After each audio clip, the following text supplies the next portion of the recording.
appreciate what a miracle it is to be alive and to live in a world of such wonder. You just appreciate that and find what you can do to contribute to that miracle. Find what you can contribute. That's the way to find happiness and peace, I think. Hey, it's Rocky. Welcome to Richer Soul. Today's guest is William Halal, a futurist who's going to share how technology will shape our future.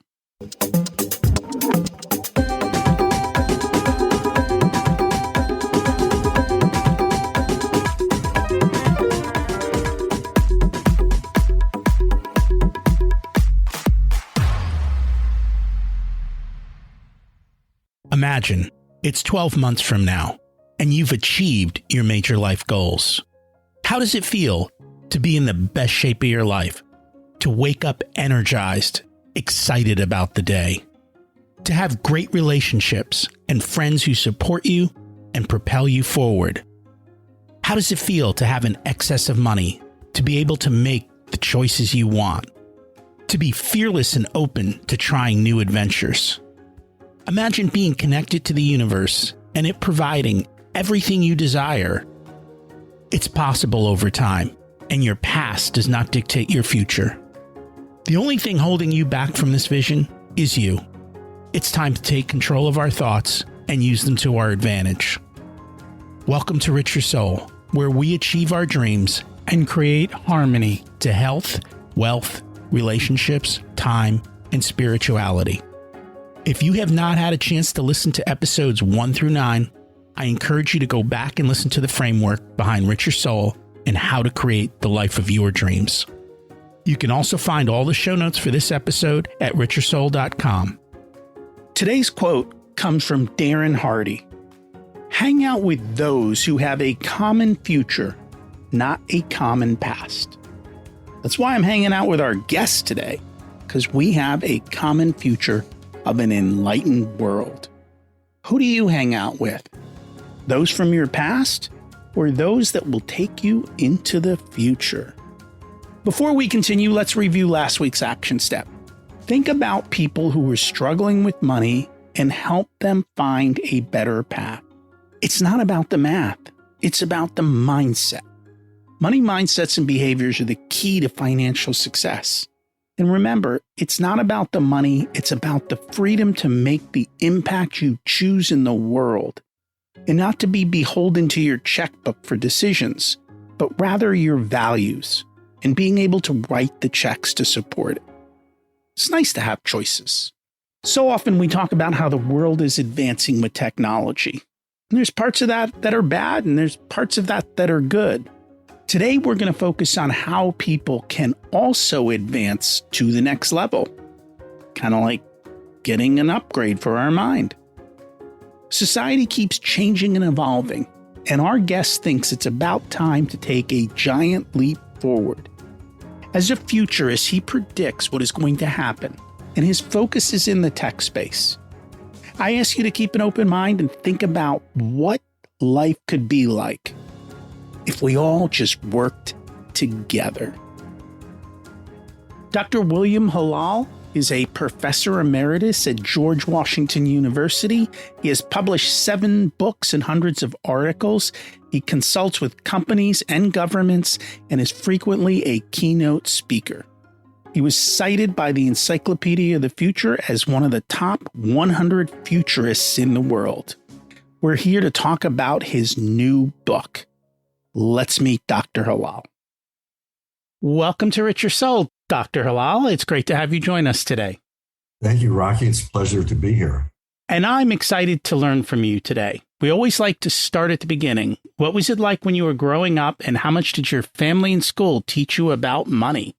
That is a great question. I learned the importance of money when I wanted to buy things, small things like candy, and I soon had a paper route, and that's where I learned how to earn money and how to take care of it. But really, my father was always there lecturing me.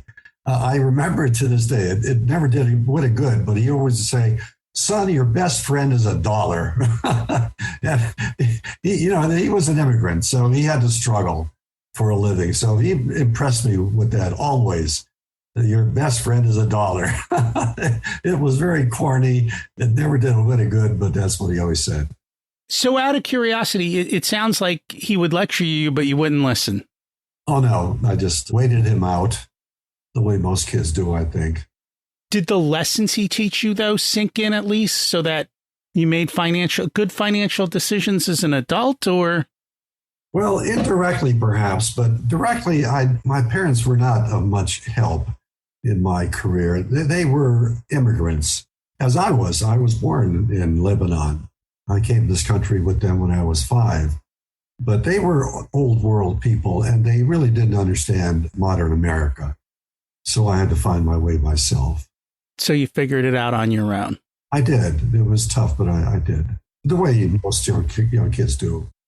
And they do. And they learn a lot in school as far as watching from others, what's going on and so forth. Did school teach you about money at all? No. Not surprising.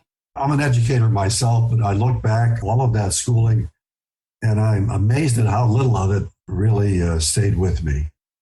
And that's kind of funny because your training is in an engineer, correct? I'm an educator. I'm a professor. Yes. I understand that very little of what we teach really remains with the student.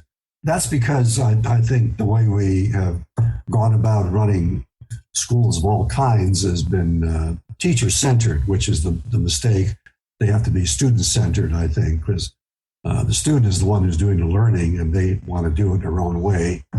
But I think we're moving towards that, a student-centered form of education. Little by little, we get there. We'll talk a little bit about that as we go through your book, because I think you talk a little bit about education in the book as well. Yes.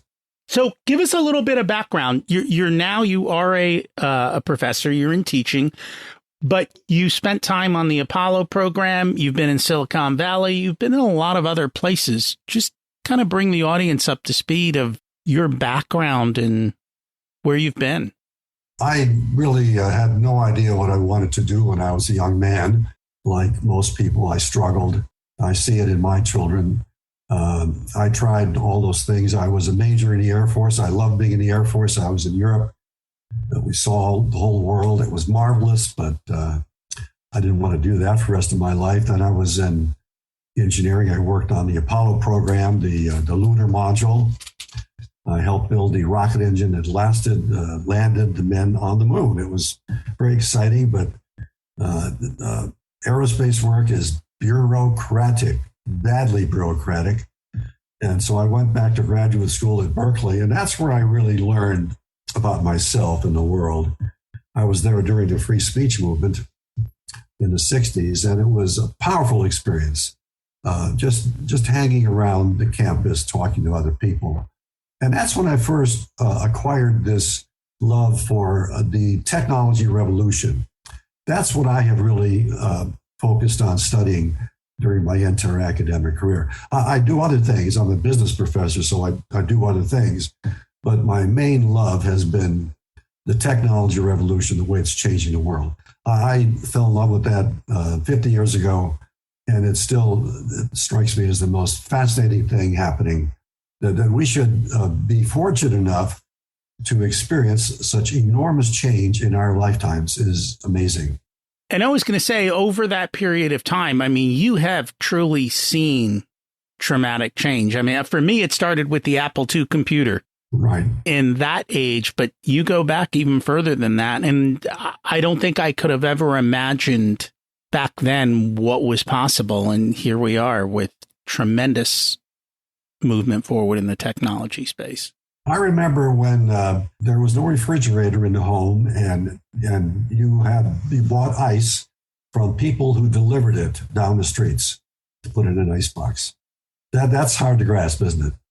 That's incredible. Like, I don't think people even comprehend that someone could be alive today who lived through that, right? It wasn't that long ago. No, I'm not that old. I'm old, but I'm not that old. But it just shows how rapid this change has been.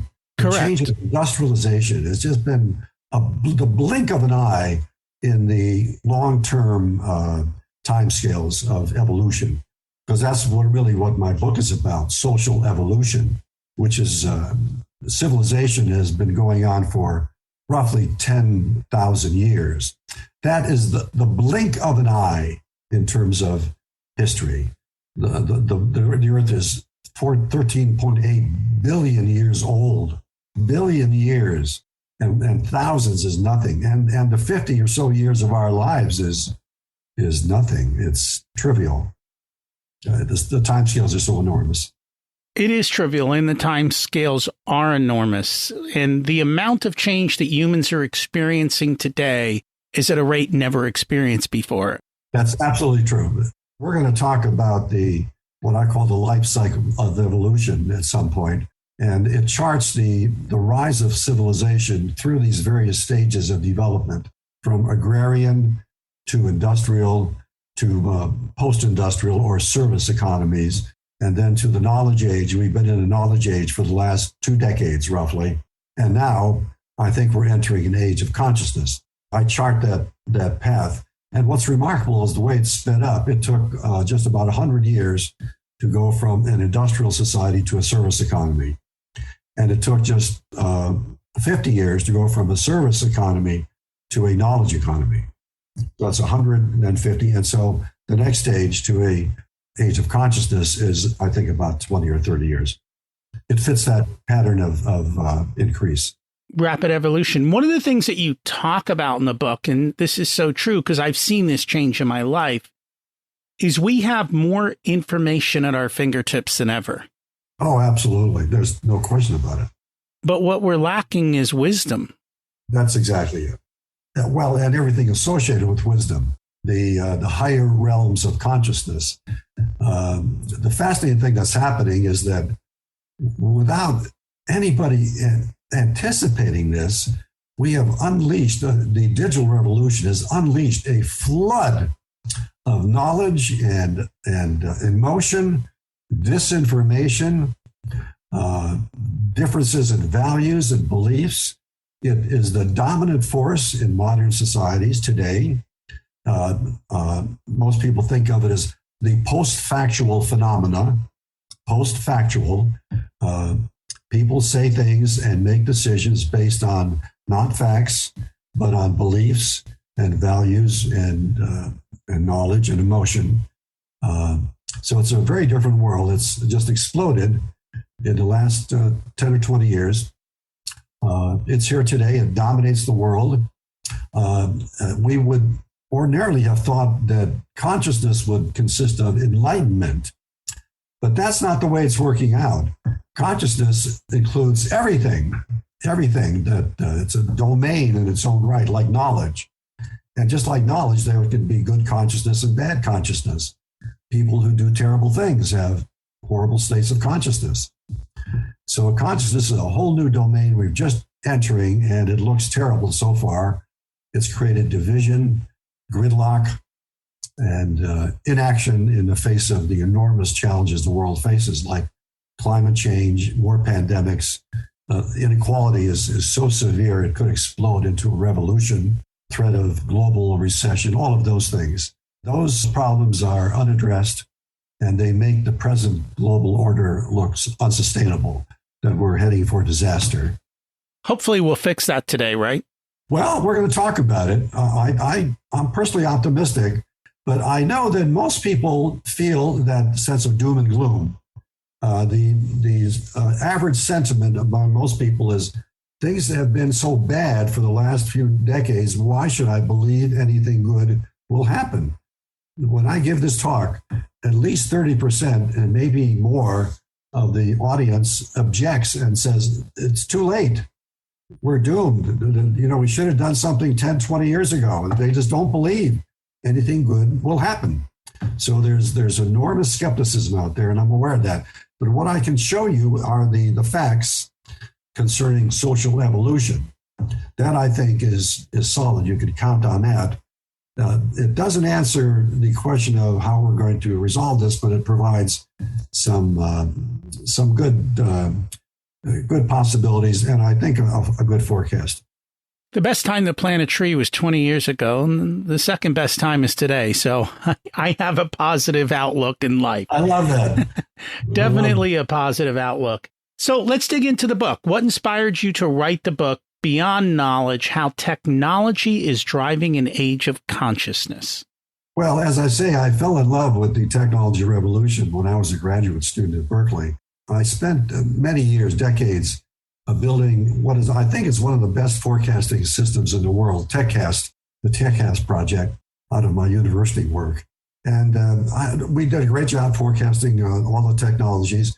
But then I began to see that the technologies themselves were not the really important factor. It was society's reaction to the technologies, the impact on society as a whole. And that led to Beyond Knowledge. The book is a study in social evolution. As I said, it charts the path, the rise of civilization through its various stages of development. And it shows how we are leaving the knowledge age now. We have all the knowledge we need now. Lots more is coming, of course, but the knowledge age is a great success, and we're entering an age of consciousness. That's basically what the book is about. And it uses that model, which is science-based. It's based upon historic data. So I think it's a science-based thesis. It uses that model to anticipate what's going to come in an age of consciousness. So first, let's define that. What do you mean by an age of consciousness? Well, consciousness is a vast domain, but it can be nicely summarized consisting of two types. Objective factors, things that computers are good at, the simple stuff, recording information, storing it, learning, and making decisions. Those are objective types of consciousness. And that's pretty straightforward. That's what computers are good at. But computers are automating all of that. That's the impact of the digital revolution and artificial intelligence. All of that objective knowledge work is being automated. And so it's unleashing this flood of knowledge, and with it, emotions and conflicts. That is the higher domain of consciousness, the subjective factors, emotions, values, beliefs, visions, hate, love, all of those things. And that is what I think of as consciousness itself, higher consciousness, subjective consciousness. That is the age we're entering, where that type of thought dominates society. Knowledge is still important. We don't dismiss that. But the thing that dominates life, decisions, and actions are subjective factors, higher consciousness, values, beliefs, emotions. That's major. That's revolutionary. Can we as humans adapt that quickly? That's the question. That's the big question. I don't think there's much doubt that we're entering this age of consciousness. I think I mark it at the year 2000, where it became a reality. A lot of that was happening a decade or two before with the crazy beliefs of both the right and the left. But the year 2000, 2020, did I say 2000? I meant 2020. 2020. That was the year we had this fake insurrection on the Capitol, on our government. And it was promoted by a conspiracy theory, it was the facts, the big lie. And so that was such an enormous event of such importance that I marked that as the beginning of the age of consciousness. So we're well into it now. And I think it means, consciousness, I think, means maturity. It's the end of this life cycle. I mean, this is a life cycle. When you plot on a graph, it's a great S-curve. And that S-curve is characteristic of all life forms. The growth of a culture of bacteria, the growth of a human being. And so it's a very precise life cycle. It's markedly precise. And it suggests a culmination of this process. Nothing grows indefinitely. Even stars are born, they mature, and they die. So everything comes to a conclusion. I think we're coming to a conclusion. That's what I think consciousness, an age of consciousness, implies. Maturity, a conclusion where we figure out who we are and what we want to do, and we accomplish it. very much like what a teenager does when they reach maturity. If anybody has raised children, they know that teens often get into great trouble. They don't know who they are, what they should be doing. But when the pain gets too severe, they finally shape up and they acknowledge, yes, this is who I am. This is what I want to achieve. And they become an adult. That's roughly where we are now. So that's the great challenge, I think, to address these enormous crises that are existential. They threaten civilization. If you ask ordinary people if they think the present world order will get through the next 20 years, they say no. They can't believe that. Things look so bad. The New York Times had an article that showed a survey of 10,000 people showed that 56% thought civilization was doomed. A UN report just came out based on the climate studies and showed that 70-some% of people, or the main impression, the main conclusion of the climate scientists was that a total societal collapse is likely unless something is done in the next few years. So I don't think it's an overstatement. I think we're really in an existential crisis. And that is the challenge that an age of consciousness has to address, I think. In the book, you start off talking about the new sphere. Yes. Can you explain what that is? There's a great Jesuit anthropologist, Pierre Teilhard de Chardin, who's well known to Catholics and other spiritually minded people. And he was kind of like Galileo. He was too far ahead of his time. About 60 or so years ago, he saw the trends of technology leading to the capabilities for the Earth being enveloped in a layer of consciousness. And he called that the new sphere. The world was encompassed by consciousness. And it would seem like a very fanciful idea throughout his living days. In fact, the church forbid him from publishing his work, just like Galileo. It was only after he died that his major books were published because they seemed so revolutionary. But he was right, and that's exactly what's happening now. And that's what the digital revolution has done. We have the Earth wired together into a very complex system of electronics, the internet and television and everything else. And social media has just opened the floodgates. So the world is engulfed in all of this thought, all of these values and confusion and conflicts and aspirations, all of this stuff. It's here now. The new sphere has arrived. That's the way the book starts. So what does that mean for people? I mean, for a lot of people, I think this is going to be a new concept. It is. It requires us to rethink the way we see the world. And I know that asks a great deal of people, but that's exactly what has to be done. The way we have thought of ourselves behaving over the past 100 years or so has been using the model of economic man. That was the inspiration from the great sociologist Max Weber, who wrote the great book, The Rise of Capitalism and the Protestant Ethic. And he showed it was the Protestant ethic that gave rise to capitalism and the industrial era. And that has been dominating life ever since then. The belief that the focus on money, saving money, gaining power, investing your money, and so forth. So the dominant values that have governed society are self-interest, money, and power. And that has dominated, I think, life for most people, for the most part. Those values are still, they're always going to be with us, of course, but they have to be supplanted, I think, with the other side of human nature, cooperation mainly. That is probably the single most important new value we have to learn to adopt. Cooperation, compassion, working together, seeing the world as a unified whole, which it is. The world is unified ecologically. All of the ecological systems are integrated. It's unified economically. We see that when these global supply chains collapse. It's unified electronically by the internet. So it's really a pretty unified system right now, but a very complex system.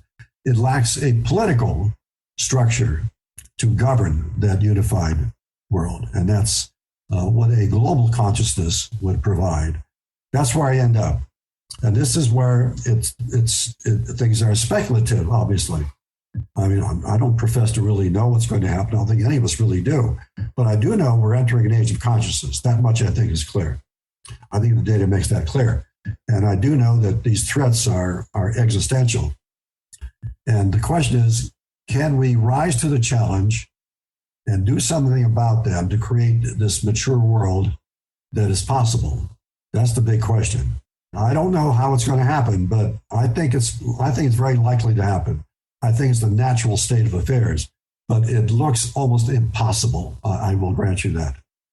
What you're almost saying is, do we do away with world governments then? Or individual governments? Or I don't think so. I think the actual solution is pretty tame, but it requires us to change our thinking. The first thing I think that we need to do is to recognize that the earth and its life forms really are sacred. We should treat them as sacred. They are the foundation of all life.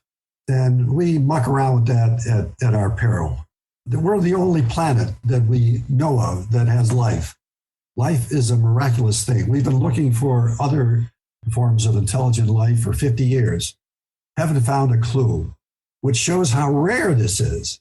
So we should recognize that life on this planet is something of a miracle, and we have to protect it, make sure it's sustainable. Doesn't mean we can't use the environment for our purposes, but we have to do it with respect and to make sure that it remains sustainable.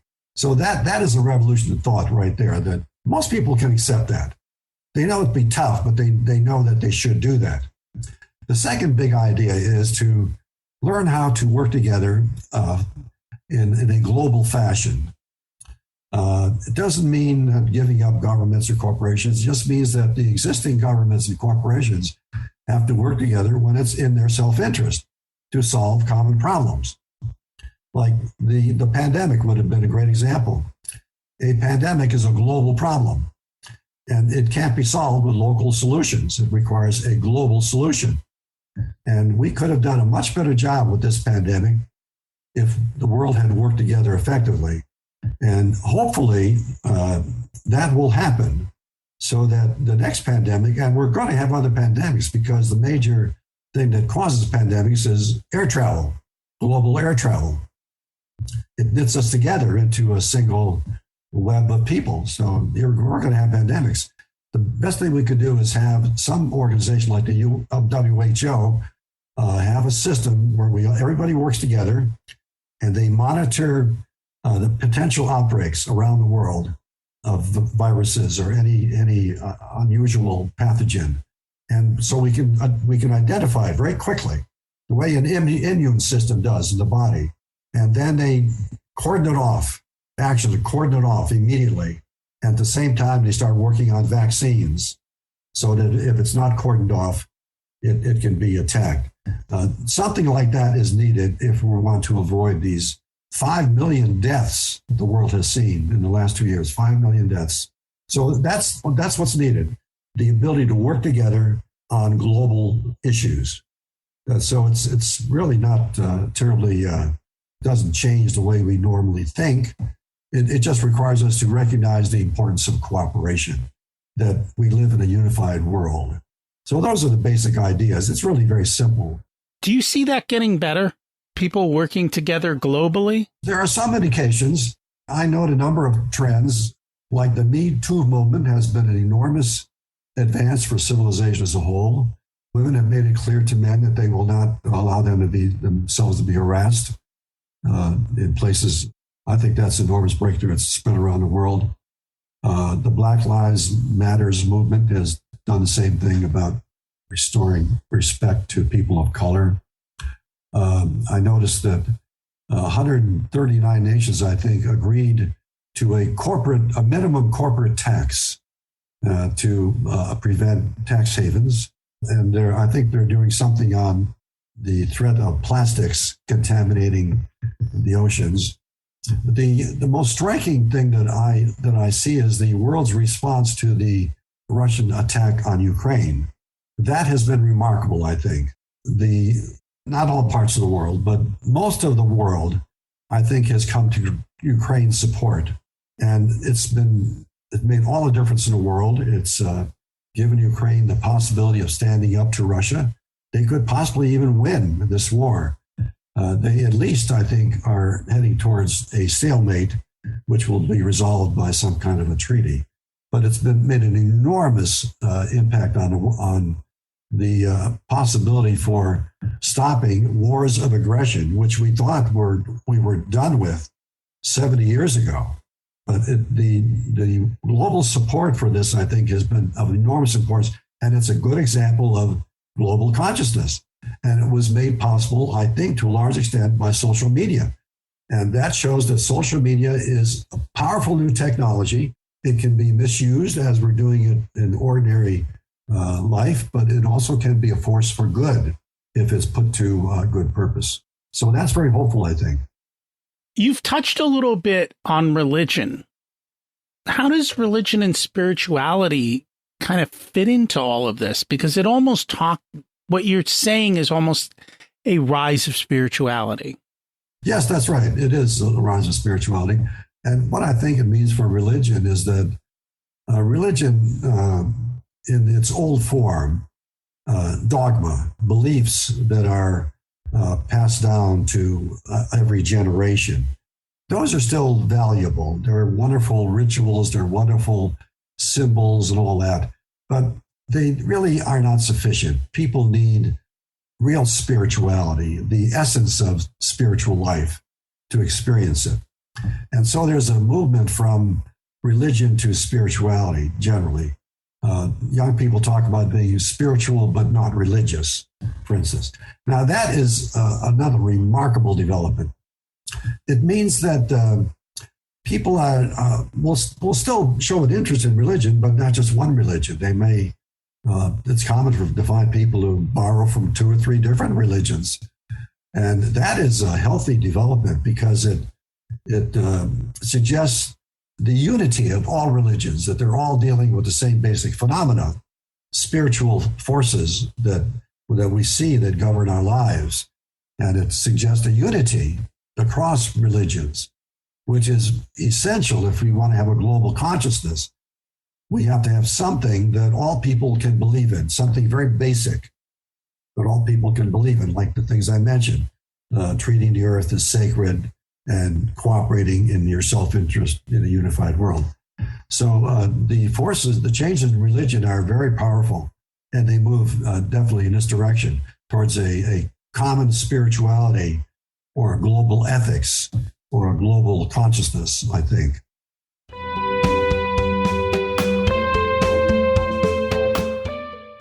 Today's episode is sponsored by Profit Answer Man Podcast. Did you know that most small business owners hate looking at their financials? It's one reason they may struggle with business success. The Profit Answer Man podcast helps them ensure they are profitable and can pay their employees and weather the storms we all have to face. It's built on the Profit First methodology of pay yourself first. The Profit Answer Man podcast is a must listen to for every small business owner and anyone who wants to help them survive and thrive. Check it out on your favorite listening platform.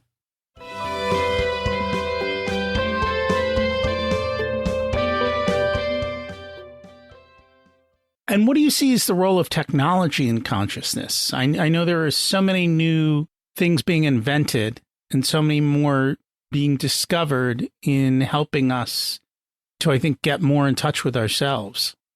Well, the technology will get better, no question about that. I think we're going to see quantum computing, driverless cars are going to be here. All of that stuff is going to happen. That's kind of a given. That's not a problem. The problem is the human side of the equation, getting humans to learn how to live together on a planet of 10 billion people. That is an enormous challenge. And that is going to occupy, I think, most of our attention. And you have noticed the trends that I've outlined. One of the greatest forces, I think, that could move us in this direction, ironically, is big business. Big business is usually thought of as being greedy and self-centered and all of that, and that's certainly what has been true under 100 years of capitalism, especially the type that's practiced in the U.S., kind of a raw capitalism. But that's changing. The Business Roundtable, one of the most prestigious institutions in the country, 2 years ago announced the end of shareholder supremacy. That shareholders were no longer the only or even a major group that had to be served. All stakeholders were recognized as legitimate constituencies to be served by business. Employees, customers, suppliers, distributors, local communities, and so forth. That is revolutionary. And it's changed the business world dramatically in just 2 years.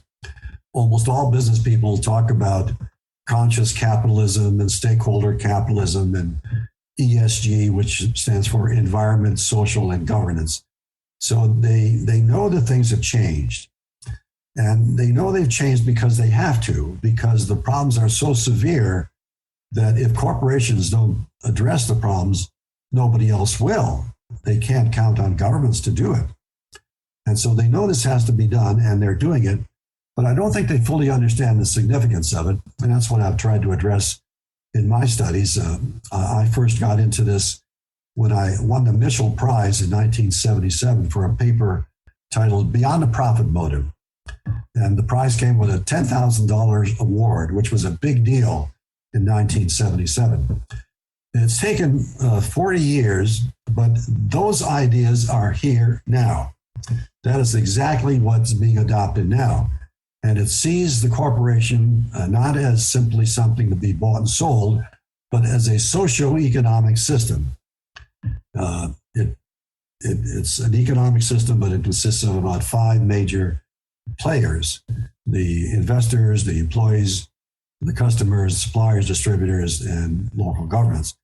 And as in any system, you can't single out one part of that system, like shareholders, and focus on that alone without worrying about the other parts. It doesn't make any sense. It's like saying which part of the human being is most important, the brain or the heart or the lungs. That's kind of a silly question.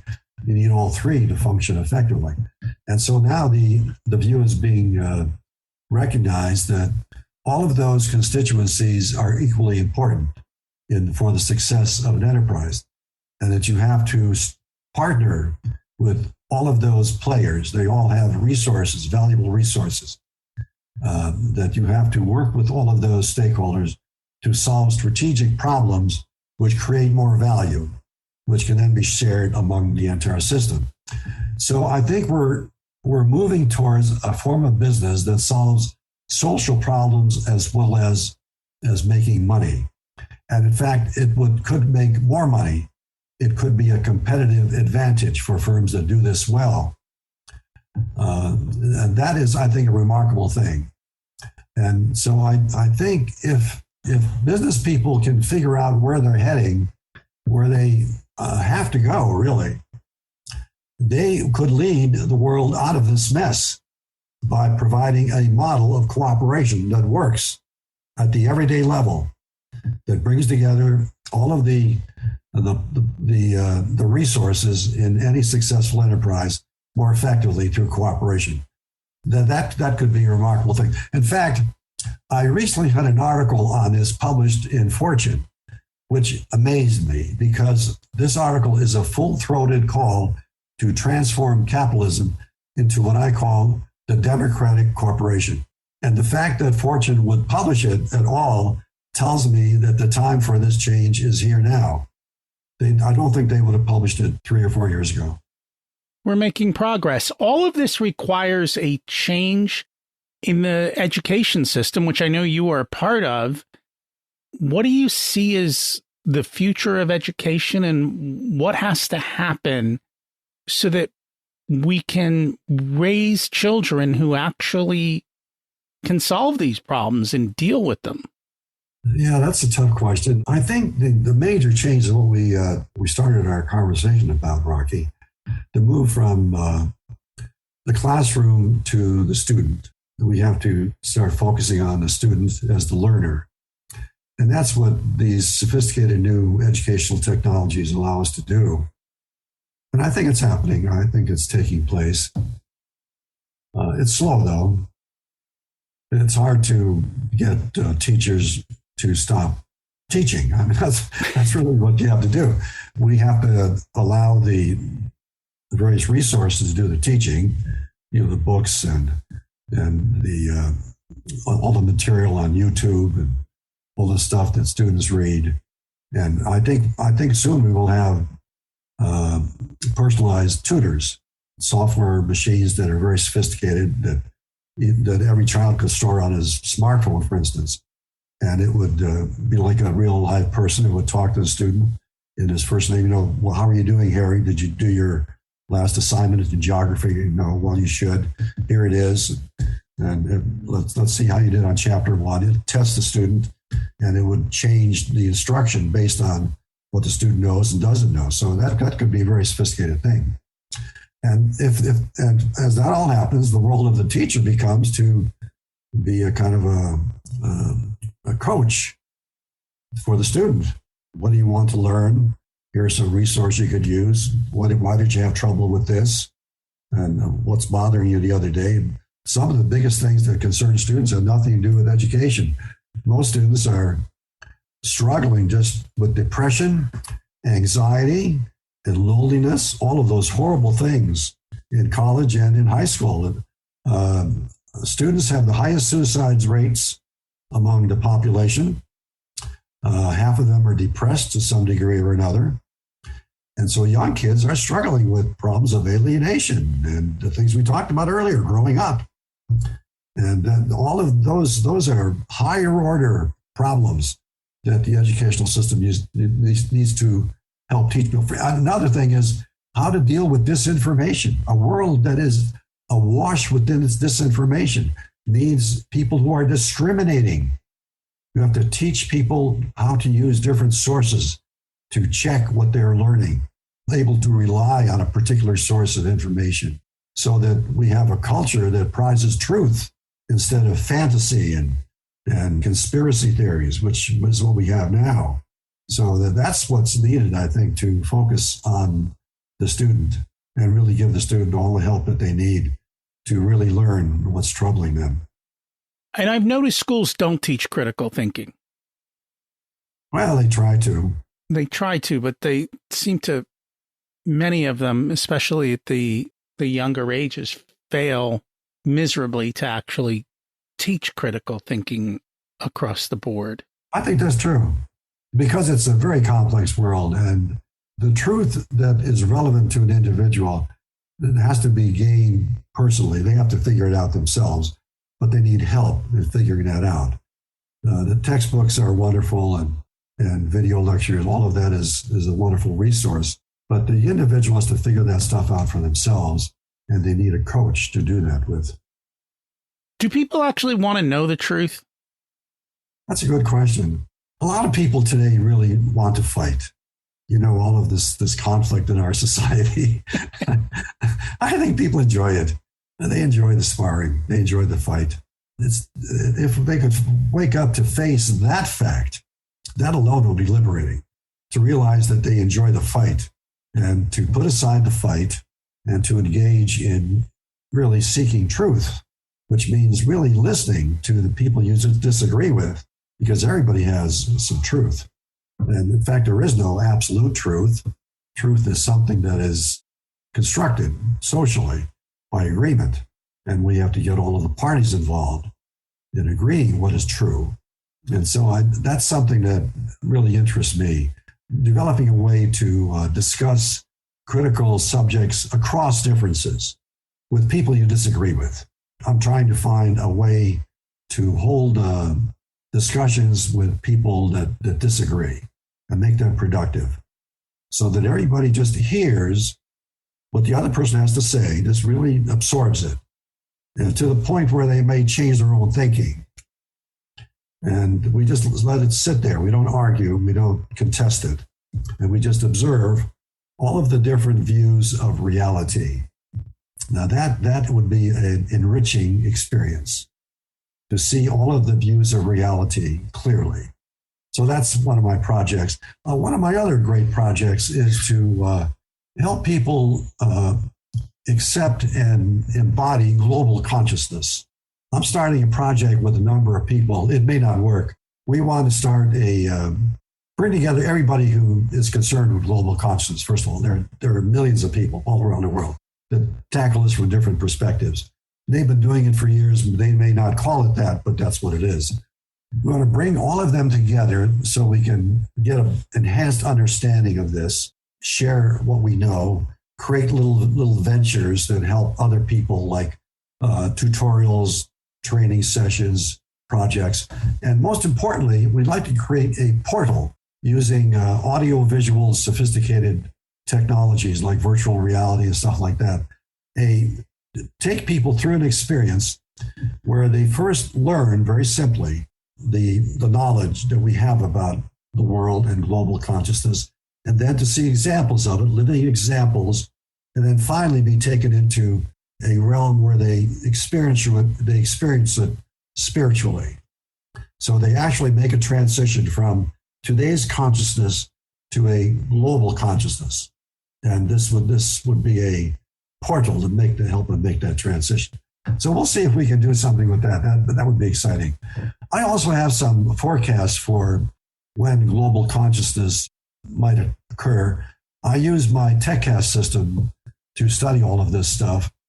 And it basically is a collective intelligence system. We pool the knowledge of 200 authorities from around the world. And our best forecast for an age of consciousness or for a global consciousness, that is for the mental revolution that is needed, is 2030, plus or minus about 5 years. 2030, I think that's a pretty good forecast, when we could see the beginnings of a global consciousness advocated by leading figures in the media, business, government, and other influencers, so to speak.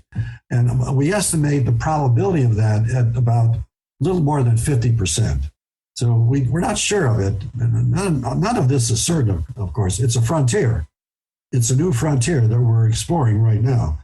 But that's our best forecast, that the world would start moving towards a global consciousness about 2030, plus or minus 10 years, with about a 50% probability of that happening.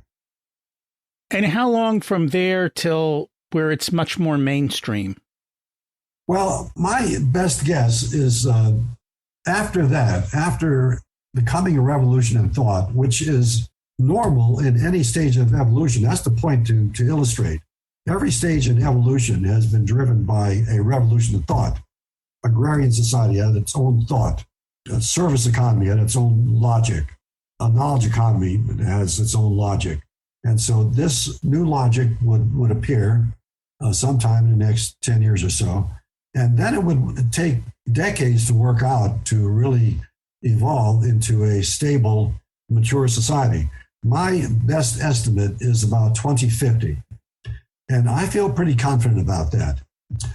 Just about as confident as I felt when I first forecast the knowledge age occurring in the year 2000. I was a young professor in 1970s, and I could see the beginnings of the information revolution, the knowledge age. And I saw that coming about the year 2000.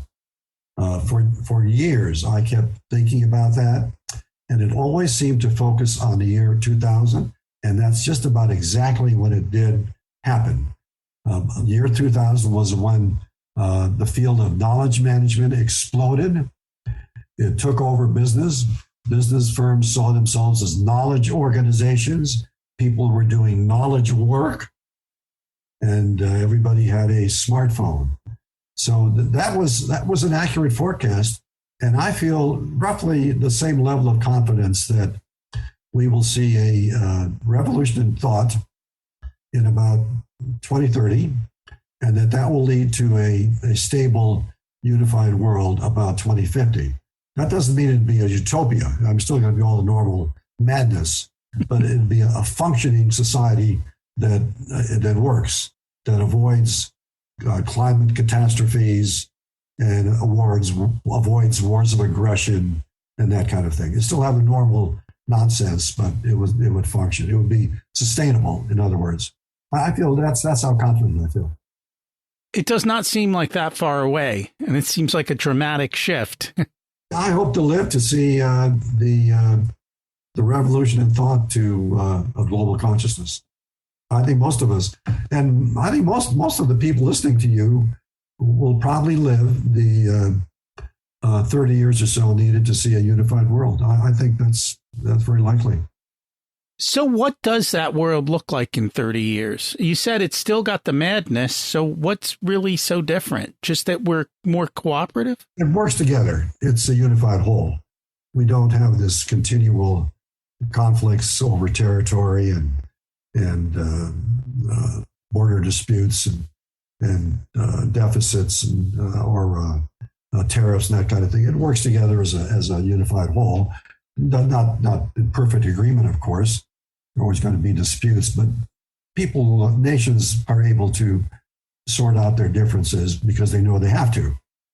And they develop reasonable global understandings like the minimum corporate tax of 15%. That's a good example.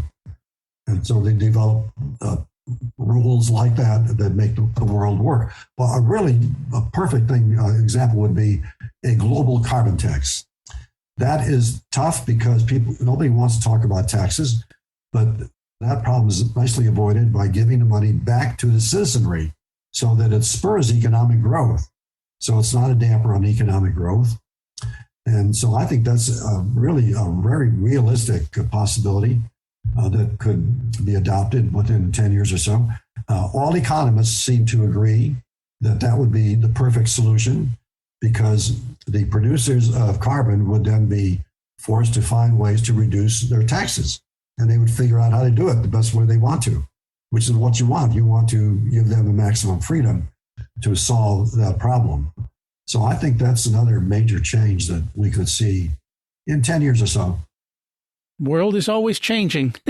You never know what's going to happen next, and you have to keep changing with it. Yeah, but if we had a live audience, I would love to hear from your audience because these are just, some of this is certain. I think the entrance into an age of consciousness, that's pretty solid. The global consciousness that's something that is done. It's uncertain. I think it's likely, but it's uncertain. And I'd always like to get people's opinions about those things. Do they think that's likely? Does it make sense? When do they think it might happen and so forth? People are free to reach out to you. We'll ask you at the end the best way for them to do that. In the meantime, we like to get people to take action. So what is an action step people can take this week to move forward in their life? The best things one could do is to politically support those who have progressive ideas that are needed to solve these enormous threats, like on climate. We have to support politicians that are aware of the threat and are ready to take action on that. And the other major threats, like the inequalities that exist in capitalist economies, are just horrible. It's hard to understand how they can be sustained. Things like that. The other major thing that I think, or perhaps the most important thing, is just to change the way you think.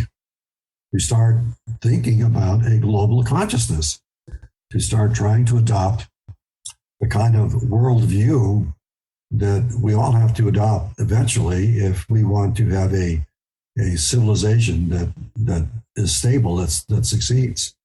The things we talked about, to see the natural world treat the natural world as something that's sacred, and to learn to cooperate where we can, and to have compassion for others, that sort of thing.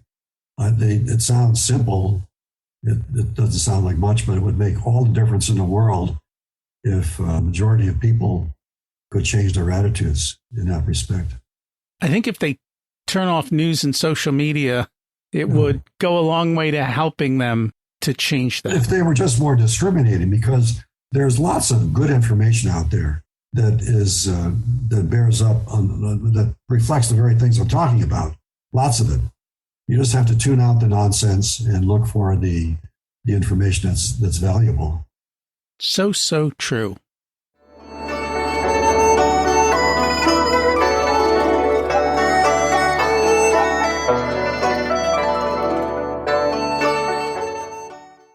It's time to learn the secrets of life. What's your secret to living an abundant life? Well, hard work, for one thing. Hard work keeps you alive. It's good for the soul. Following your conscience, really deeply, really spending some time with yourself, however you do it, prayer, meditation, drugs, to understand what is true to you, what is true. Though it may be difficult to understand yourself and try and understand the world. Those two things, hard work and self-understanding, I would say. It's funny. When I was younger, I thought about retirement. And the closer I've come to that age, and the more I've seen people 20 years ahead of me, those that are most vibrant are still active and productive. Yeah, exactly. And so I think I've rethought what retirement looks like, in the sense that I'm already there. This is what my retirement looks like, and I'm good with it. It's a lot of fun, and I can keep doing this for the next 30 years. Health holds up and so forth. What did you learn later in life that you wished you would have learned sooner? I don't think I fully appreciated the importance of love. I went through a terrible first marriage that broke up with horrible consequences. It pains me still because I didn't understand love. I wasn't able to really love this woman enough. And transparency, I've learned that relationships have to be transparent. It's hard to maintain a relationship with anybody if there are misunderstandings or small lies of any kind. I think those major things, the importance of love and transparency, I would say. Excellent advice. If you were to give an 18-year-old one specific piece of wisdom, what would it be? Appreciate what a miracle it is to be alive and to live in a world of such wonder. Just appreciate that and find what you can do to contribute to that miracle. Find what you can contribute. That's the way to find happiness and peace, I think, to be a part of the universe. It is. It's a big universe, and we are all one little piece of it, but all the pieces fit together, and somehow the sun comes up every day, it goes down, seasons come and go. Right. Tide comes in and goes out. Nobody's in charge of all of this. It just happens. The world continues, and I think it's just understanding that that's the case. Yeah. Wars end. All wars end. Mm-hmm. If people would like to learn more about you, your company, and the book, what's the best way for them to do that? Well, my website, Bill Halal, HALAL.com, would be a good place. I welcome emails on anything at the same name, Halal, HALAL, at GWU.edu, George Washington University. And we encourage people to send in their feedback. Thank you so much for joining us today. Thank you, Rocky. It's been a pleasure. Can you imagine having ice delivered to keep your food cold? It wasn't that long ago, as our guest mentioned. I Googled it, and it turns out that the turning point was the 1950s as our economy boomed, the war had ended, and metal was no longer banned from using it in consumer goods because of the wartime efforts. Can you imagine that? That was less than 70 years ago, and that was the norm. We are headed to a much more dramatic future, an age of consciousness, and I think that's cool. One of the problems is very few people are teaching about wisdom and critical thinking. We had this conversation in more detail when I had on Ben Nelson, the chancellor from Minerva University, back in episode 283. We talked a little bit about this change back at the beginning of the last episode. And again, here we see one more step forward towards it. I'm glad to see all the changes in education, but it's going to take another 20 to 40 years before we get to realize the results of that. That said, I'm happy to hear that in about 8 years, we're going to really start to see a difference. And that falls in line with what I also talked about at the beginning of that last episode. The universe is lining up for change. What do you think the future is going to look like? And what are you doing to prepare? Speaking of taking action, this week's action step was to support politicians and leaders who will bring about change. And to think about how can we live in a global world that works together? I know that might be hard to imagine today. And with COVID and what's happening, it seems like we're going the opposite direction, but who knows? Here's the bottom line. I don't care what side of the aisle people sit on. We all need to come together and we need to work together. And I don't think that's happening enough. Remember also that politics and change is local. So make changes locally in your area and your schools. Those choices over time will drive the national trend and your congressional representation. Let's make a great future. Next week, we've got Robert Overberg on to talk about how to create an adaptable mindset. Seems like the perfect guest to bring on to talk about the change we've chatted about and how to get others to think differently. Hey, who would you know that could benefit from the discussion we had today? Would you do me a favor and share it with them? I'd appreciate that. Thank you. And thanks for listening. Have an abundant week.